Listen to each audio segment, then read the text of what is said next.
What's up, rSpace fam? Today, we've got a few Am I the Asshole stories coming right at you. You excited? I know I am. Let's get right into it. First up, am I the asshole for talking back to family members after they keep rubbing in my face the fact that I got pregnant early and I'm a single mom? I live in a country where extended families living under one roof is common. My daughter, 3-year-old female, and I, 23 female, are currently living with my grandmother, an uncle, and aunt, with husband and 2 kids. The reason why I haven't moved out yet is because of my grandmother. I have a high-paying, stable job and can move out any time, but my uncle, the eldest who's paying for the bills as well, pleaded for me to stay with my grandmother. She's 89 and I take care of her as well.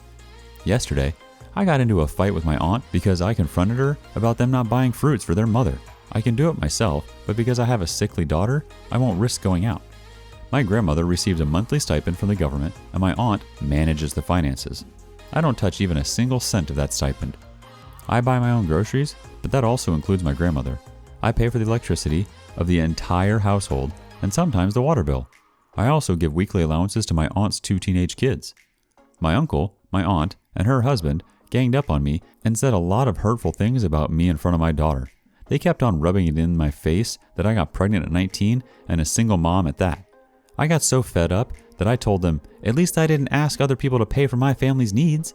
I added after that, I can move out here anytime and won't worry about where to get food and where to get money to pay the bills. I don't know if I can say the same thing about you all. I never asked them for help financially and worked hard to get where I am now. My statement resulted in another round of shouting and them constantly telling me how rude I was. I grabbed my daughter away from them and locked ourselves in my room. Since I'm paying for the internet bill, out of anger, I changed the password and they haven't connected since then. I feel like I was too harsh when I said those words to them. Am I the asshole? Edit 1. To answer some of the questions, they have been emotionally abusive since I can remember. My grandma and pops raised me because my parents were MIA. But my grandma taught me from a young age to not fight back since they are older. Edit 2. My cousins are not having online classes. School was officially closed when the lockdown was implemented.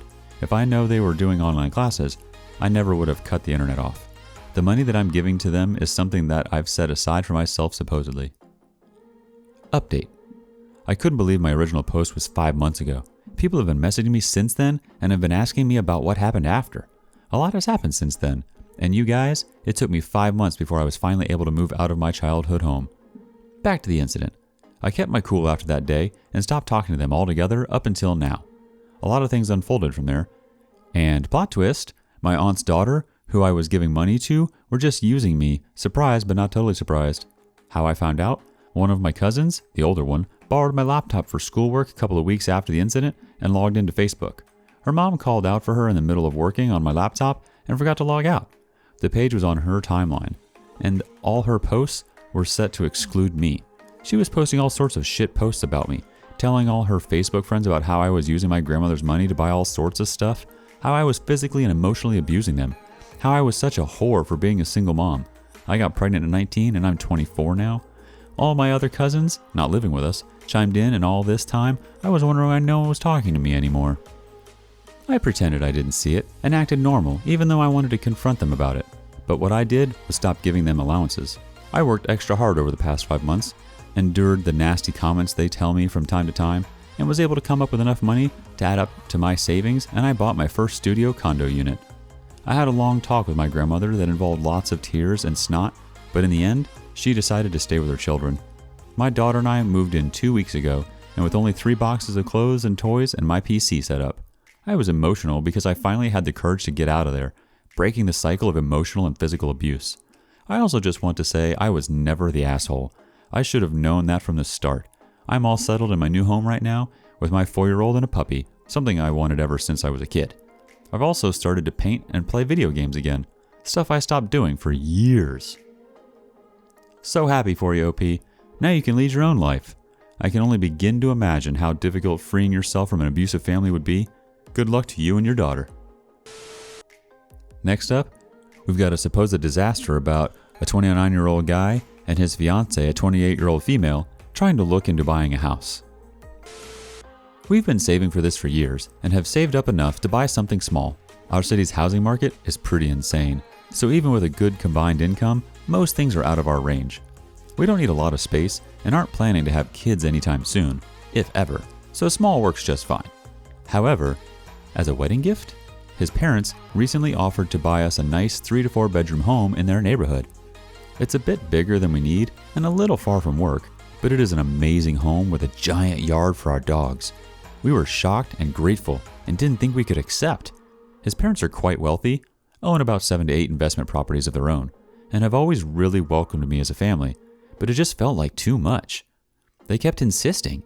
The property was owned by an older friend that had lost his wife and was looking to downsize and didn't want the hassle of putting it on the market. This way, they could buy the home from him with cash and he'd give them a slight discount on it and help us get started in life. We eventually agreed on the condition that they accept all the money we saved from a down payment and that the remaining amount is an interest-free loan that we would pay back monthly. Everything seemed great until this weekend when they sprung on us their condition. Namely, they also want us to agree to let my fiance's younger sister live with us indefinitely. To be clear, I have no issue with his younger sister, Claire. Claire, a 26-year-old female, and I have always got along really well, which I think is one of the reasons his parents like me so much. Claire has very high functioning autism, Asperger's I believe, and has trouble reading social clues. Still, she lives at home, and they have mentioned that they worry about her ever being able to live independently. My fiance and I love his sister, but she can be difficult to live with, as she has trouble dealing with situations if she doesn't get her way. When we explained this wouldn't work for us, it started a giant argument. First, they tried to offer it for free again, i.e. we don't pay them back for it. We said no. His parents ultimately said they wouldn't help us buy the house unless we agreed, so we said we don't want the house then. Now they are calling us selfish for refusing a free house and putting their friend in a tough spot by pulling out last minute, just because we don't want to share a giant house with his sister. It's pretty stressful, and his sister is apparently upset too, as she was looking forward to moving in with us. I can see how it seems a little entitled, especially when we don't need all that space and would have extra bedrooms. But are we the assholes here? I don't think you're the asshole, OP.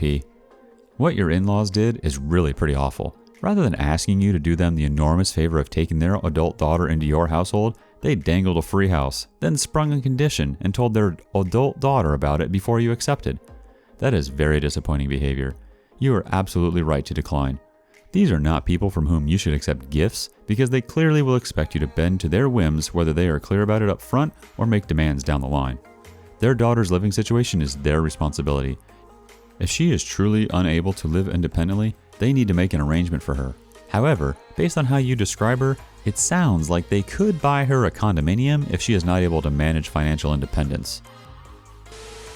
Next up, I have a son I haven't seen in 6 years, and he is dead to me. If anyone asks if we have children, I say we have one daughter, and that's it. He married a woman neither of us liked, made terrible financial decisions, and ended up having to move in with us. We let him live there for 6 months until my wife and daughter-in-law ended up in a screaming match over lipstick, and obviously it wasn't really about the lipstick, but I couldn't take it anymore.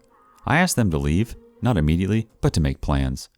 My son said that I couldn't evict him legally, and I reassured him that I didn't mean that night. I just wanted him to figure it out.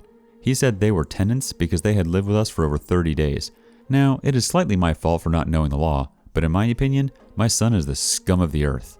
We had to go through a long court process, and it was months before we could get him out. Living in that house was hell. My wife screamed all the time, and it was just unbearable. I told my son the day he left to never contact me again. I don't care if he's terminally ill and needs a kidney. I'm not his father. Well, everything has been great for 6 years, but daughter-in-law had a baby, and he called my wife crying about how he misses us and that he wants us to meet his son. My wife agreed, though when I asked her about it, she admitted that she really doesn't want to meet the baby, she just felt guilty. She is now begging me to go with her because she's uncomfortable, but I never want to see either of them again, and that baby is nothing to me. I think that you're the asshole in this story, OP. Your wife is mentally unstable, and instead of going through the process of getting her help, you listen to her scream horrible things at them. It also sounds like they had nowhere to go and needed the 30 days, and your wife made that impossible. The fact that you are okay with this behavior puts you in asshole territory. You didn't support your son and daughter-in-law. You offered them a place to stay and then harassed them for needing a place to stay. Then, your wife causes issues and you cut off your son. It's a pretty disgusting thing to do to your child, but I expect nothing less from an enabler. You need to get to therapy and learn about enablers. First, You enabled your wife to treat your son and daughter-in-law horribly. Now, you are a slave to her whims again because she wants to see her grandbaby. It sounds like you don't know how to be a supportive parent, and the only consolation is that he and the kid are probably better off without you in their life. Our next Am I the Asshole story gets into a family who doesn't always go to church services but gets guilted into it. Myself, female 48, husband 47, and our 2 daughters, 16 and 14, are Jewish. While we will very occasionally go to services because my mother-in-law is the queen of guilting you into it, we are really not very religious at all, mainly more spiritual. Most of the time, we celebrate the holidays hanging out with the family at home with a big meal. That's how we like it. I guess you could say we are Reform. My husband's cousin and his family are staying with us this month while their home is under renovation. They are much more conservative than us, and honestly, it's been getting frustrating. They act very entitled. The girls don't like their 2 boys who are roughly the same age because they tried to treat them like servants. We nipped that in the bud quickly, but cousin and his wife seemed almost annoyed. There's been a few other things nuanced to the culture we've clashed about, but the point here is that we do not get along. It's Yom Kippur right now, fasting and atoning mainly. The attitude toward fasting in my house is you do you.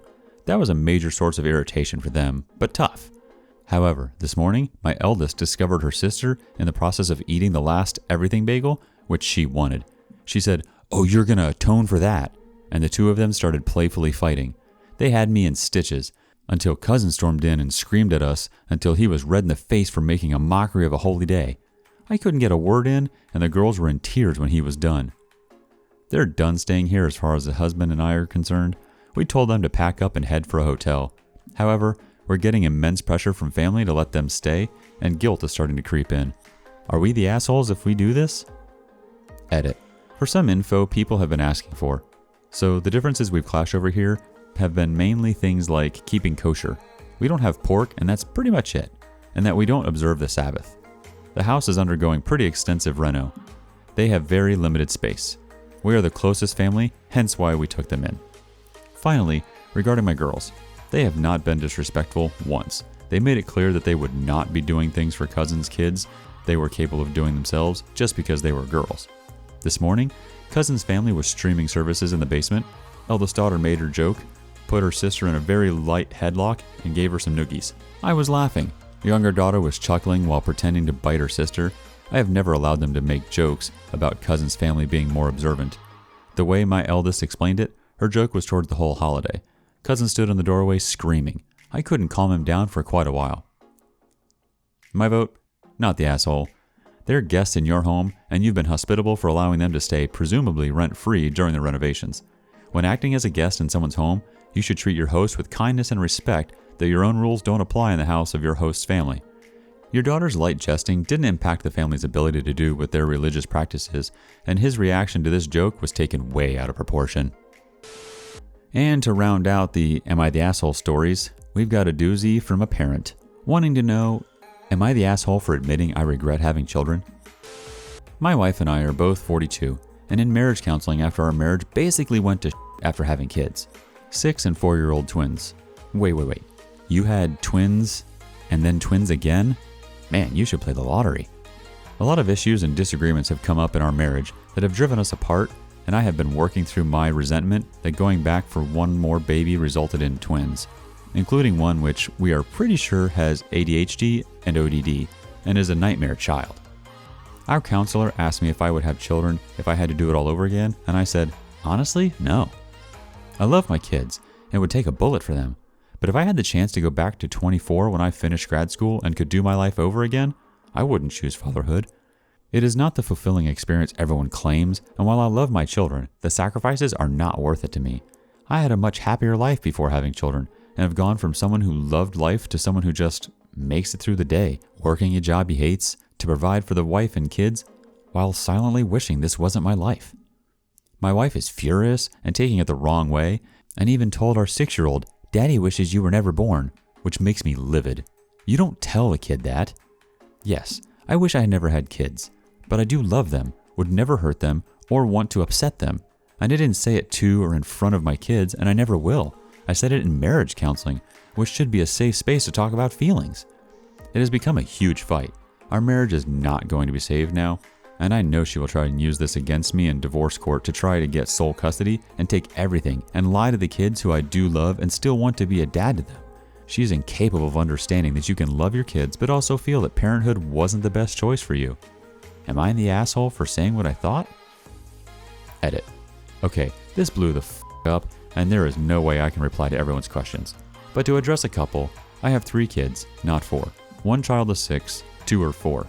Oh, that makes more sense. English is not my first language, and I forgot the comma. And even so, that sentence would have been much clearer in my native language. When I say I resent having twins, I'm not saying it is my wife's fault, but 3 children is more than we budgeted bargained for, and I need to pick up a lot of overtime that I would not have had to pick up if we just had 2 kids. And that is what I resent. That and the child with ADHD, ODD, my life is basically worth and dealing with my kids. And do you know what ODD is? The child always refuses to do what is asked, gets angry, and throws a tantrum when asked to do something he doesn't want to do, hits and kicks others, deliberately annoys and hurts others, is extremely spiteful, screams and kicks me constantly, always, all day, every day. It's exhausting, and it is hell. Yeah, I wouldn't have him again. Most people wouldn't if they had to raise him. Just because I wouldn't do this over again doesn't mean I'm not committed to being a good dad and being present in their lives. I just would not do it over again if I could redo my adult life. My first kid was not born at 24. I just said that because if I could do my whole post-university life differently, I would change some other things too, mainly career. And to be honest, after all this, I regret marrying my wife, which is why I said it that way. Regarding calling the ADHD ODD twin a nightmare, go Google what that means. It is very difficult to manage, and he has even been kicked out of 3 daycare places because they could not handle him, and my parents even refused to babysit him. We never get a break from home, and no one can handle him. User Kogel says, "This is so sad. I'm so sorry. You are not the asshole at all. A lot of parents feel exactly this way. You love your kids, but you regret having them. That's pretty normal. And so is the guilt associated with that feeling. You're doing the right thing by going to marriage counseling, and I suggest going to individual counseling as well. Your wife should not have ever said that to your child. I doubt they'll ever forget hearing it."